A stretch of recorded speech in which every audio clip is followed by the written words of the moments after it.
الجزائر. هذه الشركة تعود من الشركة المحلية فيبركوم في روسيا اللي يسيرها السيد ميخائيل. احنا عندنا تقارير بأنه عنده منظمة تدعم اليهود في إسرائيل، منظمة معروفة جدا.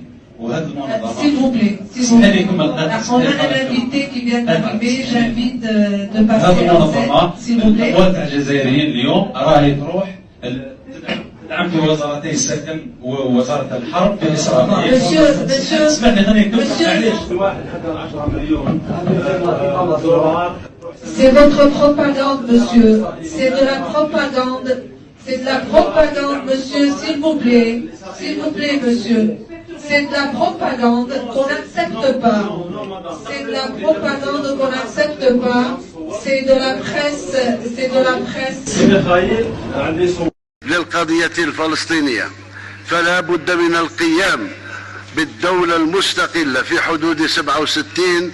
القضية الفلسطينية بالنسبة لنا قضية مقدسة، القضايا، قضية جوهرية ما تتحل إلا الدولة الفلسطينية في حدود 67.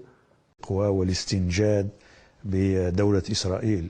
نحن لا ننتقد الدول عند ممارستها في حدود 67 في حدود 67 في حدود 67 في حدود 67